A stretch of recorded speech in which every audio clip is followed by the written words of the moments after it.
அனைத்து நண்பர்களுக்கும் வணக்கம். உங்கள் ஆஸ்ட்ரோ பழனிசுவாமிகள் பேசுகிறேன். இந்த காணொளியில மகரம் ராசிக்கு ஏப்ரல் மாதம் எப்படி இருக்கும் என்பதை பற்றி பொது பலனாக பார்க்கலாம். இந்த 2025 ஏப்ரலை பொறுத்தவரையிலும் பெரிய பாசிட்டிவ் என்னன்னாக்க, இந்த 7.5 சனி என்பது திருக்கணித பஞ்சாங்கத்தின்படி விலகி விடுகிறது. அதுதான் பெரிய பாசிட்டிவ்.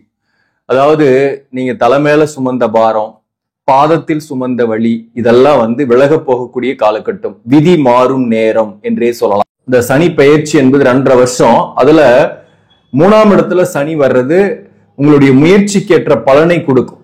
அதுதான் அங்க முக்கியமா சொல்ல வரேன்.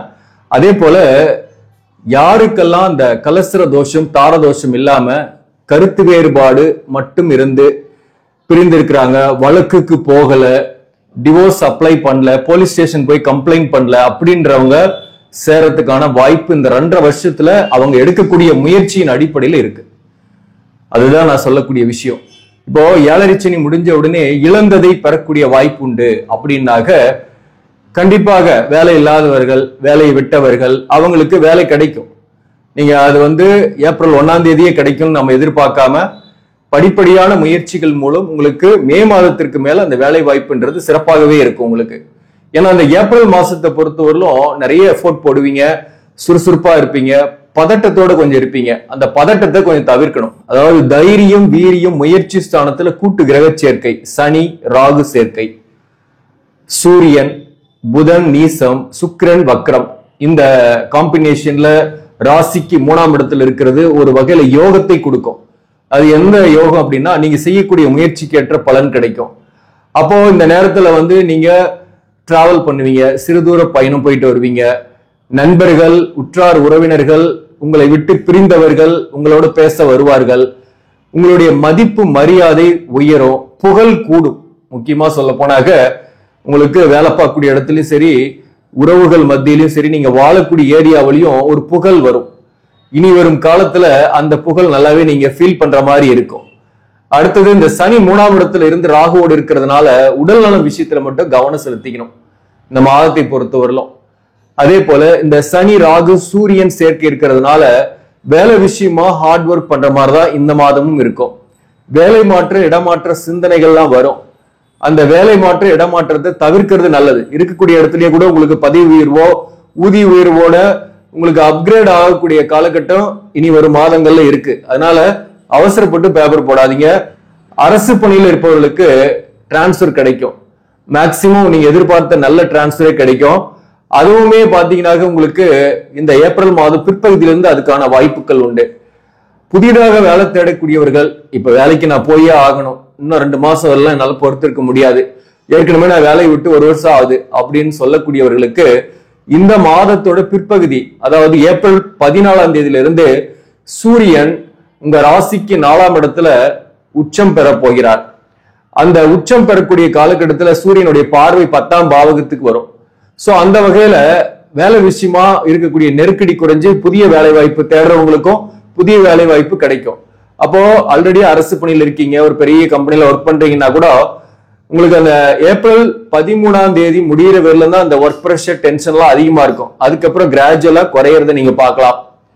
மேலும் இந்த 3ஆம் இடத்துல கூட்டு கிரக சேர்க்கை, கேது 9ல் இருக்கு, சூரியன் சனி ராகு போன்ற கிரகத்தோட பார்வை இருக்கிறதுனால இந்த காலகட்டத்தை பொறுத்தவரையிலும் தந்தைக்கு உடல்நல பாதிப்பு அல்லது தந்தையின் உறவுகளில் பாதிப்பு, தந்தை உறவுகளோட மன வருத்தங்கள், கசப்புக்கள் போன்றவையும் இந்த காலகட்டத்தில் ஏற்படும். இந்த பூர்வீக சொத்து பிரச்சனைகள் எல்லாம் நீங்க எதுவுமே கலப்பாதீங்க. இந்த பூர்வீக சொத்து பிரச்சனை, சொத்து வில்லங்கங்கள்லாம் வரும்.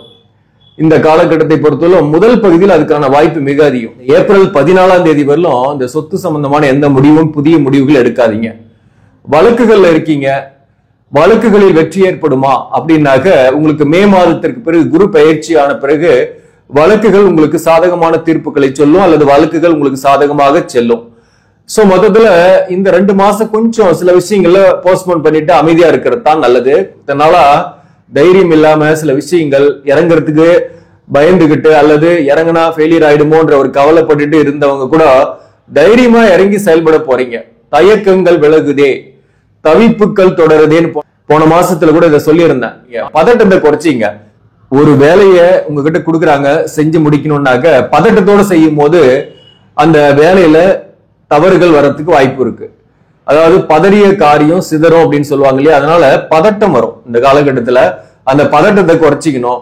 மேலும் இந்த 3ஆம் இடத்துல இந்த கூட்டு கிரக சேர்க்கை இருக்கிறதுனால பாத்தீங்கன்னாக்க 5ஆம் இடத்துல குரு பகவான் இருக்கிறாரு. குருவும் சுக்கிரனும் பரிவர்த்தனை. இதுல சுக்கிரன் வக்ரம் பெற்று முதல் 13 நாள் இருப்பாரு. அப்ப உங்களுக்கு பெண்களால எதிர்ப்பாளினால் பெரிய அளவுக்கு மகிழ்ச்சி இல்லாம தான் இருக்கும். ஒரு மிஸ் அண்டர்ஸ்டாண்டிங்கோட தான் இருக்கிற மாதிரி இருக்கும். இன்னொரு பக்கம் ராசிக்கு 7ஆம் இடத்துல செவ்வாய், நீச செவ்வாய் இருக்கு. அப்போ இந்த மாதத்தை பொறுத்தவரையிலும் வேலை விஷயமா நல்லா தான் இருக்கு. ஒர்க் ப்ரெஷர் இருந்தாலும் ஆஸ் யூஷுவல் இன்கம் வந்துகிட்டு தான் இருக்கும். உங்களுடைய முயற்சிக்கு ஏற்ற பொருளாதார வசதிகள் இந்த காலகட்டத்தில் ஏற்படும். சிறுதூர பயணம் செல்லுவீங்க, டிராவல் பண்ணுவீங்க. ஆனா திருமண வாழ்க்கையில கருத்து வேறுபாடுகள் தொடர்ந்து கொண்டுதான் இந்த மாதத்தை பொறுத்தவரையிலும் இருக்கும். கணவன் மனைவிக்குள் கருத்து வேறுபாடு இருக்கும், அல்லது வாழ்க்கை துணைவருக்கு உடலான பாதிப்பு ஏற்பட்டு நீங்கும். சோ நீங்க வாழ்க்கை துணைவருடன் கொஞ்சம் விட்டு கொடுத்து போயிடுறது இந்த காலகட்டத்தை பொறுத்தவரை நல்லது. ஒரே வீட்டுல இருக்கக்கூடியவர்கள் கணவன் மனைவி பிரிஞ்சவங்க சேருவாங்களா அப்படின்னா இந்த மாதத்தை பொறுத்தவரை அதுக்கான வாய்ப்பு இல்லை. 7ஆம் இடத்துல இருக்கக்கூடிய செவ்வாய் மாறணும், அப்பதான் உங்களுக்கு அந்த வாய்ப்பு கிடைக்கும். மேலும் இந்த 8 குடிவனாக வரக்கூடிய சூரியனும் பாத்தீங்கன்னாக்க ராசிக்கு 4ஆம் இடத்துல மாதத்தோட பிற்பகுதியில வந்துடும். ராசிக்கு 4ஆம் இடத்துல சூரியன் இருந்தாக ஏதாவது ஒரு சிக்கல் இருக்கிற மாதிரி இருக்கும், உறவு சிக்கல். குறிப்பா வாழ்க்கை துணைவரின் உறவு வகையில சில மன வருத்தங்கள், கருத்து வேறுபாடுகள், தந்தை உறவுகள் வகையில சில மன வருத்தங்கள், கருத்து வேறுபாடுகள் இதெல்லாம் வரும். சோ ஒன்னொன்னா நீங்க தீக்க ஒன்னொன்னு புதுசு புதுசா வர்ற மாதிரி இருக்கும்.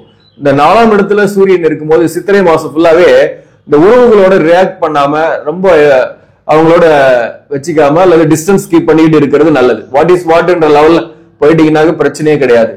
இந்த சூரியன் 4ஆம் இடத்துல இருக்கனால உடல்நல விஷயத்திலும் கவனம் செலுத்திக்கணும். சூட்டு சம்பந்தமான வியாதிகள், கால் வலி, மூட்டு வலி, அதே போல பாத்தீங்கன்னாக்க சளி பிடிக்கிறது, கண் தொடர்பான பிரச்சனைகள், கை கால்ல வலி, இந்த மாதிரியான பிரச்சனைகள் இந்த காலகட்டத்தில் வரும். உடல்நல விஷயத்துல கவனம் செலுத்திங்க. நல்ல உணவுகள் எடுத்துங்க, சின்ன வாக்கிங் போங்க, அதே போல மெடிடேஷன் கொஞ்சம் பண்ணுங்க, மன அமைதி கிடைக்கும். இந்த மாதத்தை பொறுத்தவரை புத்திர பாக்கியத்திற்காக நீண்ட நாளாக முயற்சி செய்யக்கூடியவர்களுக்கு புத்திர பாக்கியம் கிடைக்கக்கூடிய வாய்ப்பு உண்டு. தைரிய வீரிய ஸ்தானம் வலுப்பெறுது. மேலும் 5ஆம் இடத்துல குரு பகவான் இருக்கிறதுனால புத்திர பாக்கியம் தொடர்பான நல்ல விஷயங்கள் வரக்கூடிய வாய்ப்பும் உண்டு. அதே போல இளைய தலைமுறையாக இருக்கீங்கன்னாக்க உங்களுக்கு புதிய நட்போ புதிய காதல் ஏற்பட்டு அதை ப்ரொபோஸ் பண்றது போன்றவையும் இந்த காலகட்டத்தில் ஏற்படும். சில பேருக்கெல்லாம், எல்லாருக்கும் கிடையாது. அந்தந்த வயதிற்கு ஏற்றாற் போல இந்த பலனை புரிஞ்சுங்க. அதாவது ஏற்கனவே பழகிட்டு இருக்கிறீங்க, ஒரு நட்போடு இருக்கீங்க, அது இந்த காலகட்டத்தில் காதலாக மாறலாம். சோ அந்த வகையில இளைய தலைமுறைக்கு எதிர்கால வாழ்க்கை துணைவரை சந்திக்கக்கூடிய வாய்ப்பு கூட சில பேருக்குலாம் ஏற்படும். இப்ப இந்த மாதத்தை பொறுத்தவரை திருவோண நட்சத்திரத்துக்கு எப்படி இருக்கும் அப்படின்னாக்க, திருவோண நட்சத்திரத்தில் பிறந்தவர்களுக்கு உடல் நலத்துல கவனம் செலுத்திங்க. படிக்கக்கூடிய மாணவர்களாக இருந்தாலையும் இந்த மாதத்துல உங்களுடைய தனித்திறமை வெளிப்படும். வேலைக்கு போகக்கூடியவர்கள் கூட பாத்தீங்கன்னா புதுசா ஏதாவது படிக்கலான்ற எண்ணம் வரும். இந்த புதனை பொறுத்தவரையிலும் நீசம் பெற்று இருந்தாலும் மாதத்தோட பிற்பகுதியில சுக்கிரன் உச்சமாகிறதுனால வக்ர நிவர்த்தி ஆன உடனே சுக்கிரன் உச்சமாகும். அப்போ புதன் நீச பங்கம் ஆயிடும். 5ஆம் இடத்துல குரு இருக்கிறதுனால படிக்கக்கூடிய மாணவர்களுக்கும் நல்லா இருக்கு. அதே போல தேர்வு எழுதுறீங்கனாலே அதுல சக்சஸ் உண்டு, நல்ல மதிப்பெண் கிடைக்கும். இந்த மாதத்துல உங்களுடைய மறைந்து இருக்கக்கூடிய திறமையை அடையாளம் காணக்கூடிய மாதம். நீங்க அந்த மறைந்து இருக்கக்கூடிய திறமையை நீங்க அதை நல்லா இம்ப்ரூவ் பண்ணீங்கன்னு வச்சீங்களேன், கண்டிப்பா நீங்க லைஃப்ல அதை வச்சு சக்சஸ் ஆக போறீங்க. அதுதான் அந்த சனி பகவான் உங்களுக்கு கொடுத்த மிகப்பெரிய பொக்கிஷம். என்ன அப்படின்னா, இந்த 7.5 வருஷத்துல நிறைய கஷ்டப்பட்டு நிறைய தெரிஞ்சிருப்பீங்க, நிறைய மனிதர்களை பார்த்திருப்பீங்க, உறவுகள் எப்படின்னு தெரிஞ்சிருப்பீங்க, நண்பன் யார் பகைவன் யார் என்று புரிஞ்சிருப்பீங்க, வாழ்க்கை துணைவர் எப்படிப்பட்டவர் என்பதை தெரிஞ்சிருப்பீங்க. அதே போல பணம்னா என்ன, வாழ்க்கைன்னா என்ன, பணம் எவ்வளவு இம்பார்ட்டன்ட் இந்த வாழ்க்கையை வாழ அப்படின்ற விஷயத்தையும் உடல் நலத்தை பத்தியும் நீங்க நல்லாவே புரிஞ்சிருப்பீங்க. இந்த புரிதல்களை தான் இந்த சனி பகவான் கொடுத்தது. இது 3 நட்சத்திரத்தில் பிறந்தவர்களுக்குமே சொல்றேன். திருவோணம், அவிட்டம், உத்திராடம் நட்சத்திரத்தில் பிறந்தவர்களுக்குமே இந்த அனுபவங்கள் கிடைச்சிருக்கும். அந்த அனுபவத்தின் அடிப்படையில இந்த 3ஆம் இடத்துல கூட்டு கிரக சேர்க்கை என்பது மேக்சிமம் நல்லதுதான் கொடுக்கும். சில விஷயம் முக்கியமா இந்த இளைய சகோதரர் வகையில மனக்கசப்பு, சகோதர உறவு மட்டும் கொஞ்சம் மிஸ் அண்டர்ஸ்டாண்டிங் வரும். உங்களுடைய தைரிய வீரியம் கூடும், ஆனா பதட்டமா செயல்படக்கூடாது. விவேகம் இல்லாத செயல்கள்ல இறங்கிடக்கூடாது. விவேகமா செயல்பட்டீங்கன்னா இந்த 3ஆம் இடத்துல இருக்கக்கூடிய கூட்டு கிரக சேர்க்கையால எந்த பாதிப்பும் கிடையாது, நன்மைகள் தான். இந்த மாதத்தை பொறுத்தவரையிலும் திருவோண நட்சத்திரத்தில் பிறந்தவர்களுக்கு உடல்நல விஷயத்துல மட்டும் கவனம் செலுத்திக்கிட்டா போதும், மற்ற விஷயம்லாம் நல்லா இருக்கும். கணவன் மனைவி உறவு நிலையில கொஞ்சம் மிஸ் அண்டர்ஸ்டாண்டிங் இருக்கும். எதிர்ப்பாளர்கிட்ட ரொம்ப எதிர்பார்க்காம இருந்தீங்கன்னா உங்களுக்கு எந்த நஷ்டமும் இல்லை, எந்த மன வருத்தங்களும் கிடையாது. இந்த மாதத்தை பொறுத்தவரையிலும் அவிட்டம் நட்சத்திரத்தில் பிறந்தவர்களை பொறுத்தவரையிலும் நீங்களும் உடல்நல விஷயத்துல கவனம் செலுத்திக்கணும், பதற்றத்தை குறைச்சிக்கணும். எந்த ஒரு இடத்துல வேலை பார்க்கக்கூடிய இடத்துலயும் சரி, மத்தவங்க கிட்ட இன்டராக்ட் பண்ணும்போது வார்த்தைகள்ல கொஞ்சம் கவனம் செலுத்திங்க. அதே போல இந்த காலகட்டத்தை பொறுத்தவரைக்கும் கணவன் மனைவி உறவு நிலைன்றது ஒரு பெரிய அளவுக்கு மகிழ்ச்சியாக இருக்காது, ஒரு கருத்து வேறுபாடோட தான் இருக்கும். வேலை விஷயமா நன்மைகள் உண்டு. புதிய வாய்ப்பெல்லாம் தேடுறீங்கன்னா புதிய வாய்ப்பு கிடைக்கும். பிசினஸ் பண்ணக்கூடியவர்களுக்கு வருமானம் கூடுதலாகவே வரும். மேலும் கடனை திருப்பி அடைக்கக்கூடிய வாய்ப்புகள் இந்த காலகட்டத்தை பொறுத்தவரையிலும் உண்டு. கடனுக்கு ரீபேமெண்ட் பண்ற மாதிரி இருக்கும் வீட்டு நட்சத்திரத்தில் பிறந்தவங்க. அடுத்ததாக உத்திராடம் நட்சத்திரத்தில் பிறந்தவர்களுக்கு கணவன் மனைவி உறவு நிலை கொஞ்சம் கருத்து வேறுபாடோடு தான் இருக்கும். அதுவும் உறவுகளாலதான் அந்த கருத்து வேறுபாடே வரும். வாழ்க்கை துணைவரின் உறவு வகையில ரொம்ப கவனமா இருந்துங்க. உங்களுடைய உடல் நலத்திலையும் கவனம் செலுத்திங்க. கடன், பழைய கடனை அடைக்கிறது, புதிய கடன் வாங்குவீங்க. கடன் வாங்குற விஷயத்துல கொஞ்சம் கவனம் செலுத்திங்க. மேலும் உத்திராடம் நட்சத்திரத்தில் பிறந்தவர்களுக்கு தொழில் வேலை அமைப்புகள்லாம் சிறப்பாகவே இருக்கும், பெரிய அளவுக்கு பாதிப்பு இல்லை. இப்போ பதவி உயர்வு எதிர்பார்க்கிறேன், ஊதிய உயர்வு எதிர்பார்க்கிறேன், கிடைக்குமா அப்படின்னாக்க இந்த 3 நட்சத்திரத்தில் பிறந்தவர்களுக்குமே நான் சொல்லக்கூடிய விஷயம் என்னன்னாக்க, கண்டிப்பா உங்களுக்கு ஒரு நல்ல செய்தி வரும் இந்த மாதத்தோட இறுதியிலேயே. மே மாசத்துக்கு பிறகு அதற்கான வாய்ப்புகள் உண்டு. மேலும் திருமணம் ஆகாதவர்களுக்கு திருமணம் வரன்கள் வருமா அப்படின்னா வரன்கள்லாம் இந்த காலகட்டத்தில் வரும். அது திருவோண நட்சத்திரம், அவிட்ட நட்சத்திரமா இருந்தாலும் சரி, உத்திராடமா இருந்தாலும் சரி, இந்த காலகட்டத்தில் வரன் வரும். ஆனா மேரேஜ் செட் ஆகுறதுன்றது உங்களுக்கு மே மாதத்திற்கு பிறகு வைகாசி மாதத்திலிருந்து உங்களுக்கு திருமணம் செட் ஆகக்கூடிய வாய்ப்பு உண்டு. அதே போல இந்த 11ஆம் அதிபதியாக வரக்கூடிய செவ்வாய் 7ஆம் இடத்தோடு தொடர்பு கொண்டிருக்கிறாரு. அதனால கணவன் மனைவி உறவு நிலையில சற்று பிரிந்திருக்கிறது, அல்லது ஒரு தொழில் காரணமாக கூட சற்று விலகி இருக்கிறது, அது சரியான தாம்பத்தியம் இல்லாம இருக்கிறது, ஒரே வீட்டுல இருந்தா கூட சரியான தாம்பத்தியம் இல்லாம ஒன்னா பேசிக்காம இருக்கிறது போன்றவெல்லாம் இந்த மாதத்தை பொறுத்தவரையிலும் இருக்கும்.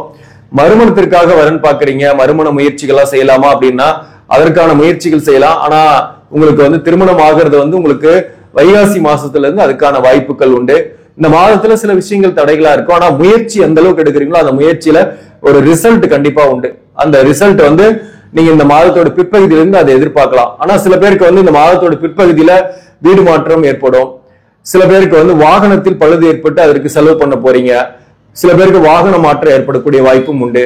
சில பேருக்கு இந்த மாதத்தோட பிற்பகுதியில ஊர் மாற்றம் ஏற்படக்கூடிய வாய்ப்பு உண்டு. சிறு தூர பயணம் போயிட்டு வரக்கூடிய வாய்ப்பு மிக அதிகம். எந்தெந்த தொழிலெல்லாம் சிறப்பாக இருக்கும் அப்படின்னாக்க விவசாயம், மண்மனை தொடர்பான தொழில்கள், ரியல் எஸ்டேட், கட்டுமானம், கமிஷன், அதே போல ஆசிரியர் பணியில் இருக்கிறவங்க, வாக்கால் பிழைக்கக்கூடிய தொழில், வக்கீல், கடன் நடத்துறவங்க, அதே போல சிறு தூர பயணம் செய்து தொழில் செய்யக்கூடியவர்கள், இவங்களுக்கெல்லாம் இந்த வருமானம் நல்லாவே இருக்கும். இந்த மாதத்தை பொறுத்தவரையிலும் புதிய வாய்ப்பு தேடக்கூடியவர்கள், குறிப்பா இன்ஜினியரிங் ஃபீல்ட்ல இருக்கிறவங்க, ஐடி ஃபீல்ட்ல இருக்கிறவங்களுக்கு எல்லாம் புதிய வாய்ப்புன்றது இந்த 2 மாசம் பொறுமையா இருந்து மே மாசத்துக்கு மேல முயற்சி பண்ணுங்க, நல்லா இருக்கும். மருத்துவம் சார்ந்த துறையில் இருப்பவர்களுக்கு இந்த மாதத்தில் நல்ல வருமானம் வரும், முன்னேற்றம் உண்டு. இந்த மாதத்தை பொறுத்தவரையிலும் சரபேஸ்வரர் கோவிலுக்கு போயிட்டு வாங்க. சரபேஸ்வரர் வழிபாடு, அதாவது கும்பகோணத்திலிருந்து மயிலாடுதுறை போற பாதையில இருக்கக்கூடிய 6வது கிலோமீட்டர்ல இருக்கக்கூடிய திருப்புவனம்ன்ற வில்லேஜ்ல சரபேஸ்வரர் இருக்கிறார். சரபேஸ்வரர் ஆலயம் பழமையான கோவில் இருக்கு. நீங்க அதுக்கு போயிட்டு வாங்க. கடன் நோய் எதிரிய வெல்லுவீங்க. இந்த நோய் தொந்தரவு பிரச்சனைகள்லாம் இருக்கிறவங்க ஒரு முழுமையான நிவாரணம் கிடைக்கிறதுக்கு வழியாக இருக்கும் அந்த கோயிலுக்கு நீங்க போயிட்டு வந்தீங்கன்னாக்க. அதே போல கடன் பட்டு நிறைய கஷ்டப்பட்டு இருக்கக்கூடிய மகர ராசி நண்பர்கள் கடந்த காலங்களில் பாதிக்கப்பட்டிருக்கீங்க. அந்த கடனுடைய தாக்கங்கள்லாம் குறையும் இந்த மாதத்துல இருந்தே. சோ அந்த கோயிலுக்கு போயிட்டு வர்றது நன்மைகளை கொடுக்கும். வழக்கு போன்றவற்றில் இருக்கீங்கனாலே இந்த கோயிலுக்கு போயிட்டு வந்தீங்கன்னா அதுல இருந்து விடுபடக்கூடிய வாய்ப்பு அல்லது சாதகமான தீர்ப்புகள் வரக்கூடிய வாய்ப்பு உண்டு. ஆக நண்பர்களே, இந்த பதிவு உங்களுக்கு பிடிச்சிருந்தாக லைக் பண்ணுங்க, இதை மற்றவர்களுக்கும் ஷேர் பண்ணுங்க. இன்னும் நம்ம சேனலை சப்ஸ்கிரைப் பண்ணாம பாக்குறவங்க சப்ஸ்கிரைப் பண்ணி கண்டினியூ பண்ணுங்க. இதன் மூலம் உங்களுக்கு ஒரு சரியான ஜோதிட தகவல்களும் ஆன்மீக தகவல்களும் கிடைக்கும். நன்றி, வணக்கம்.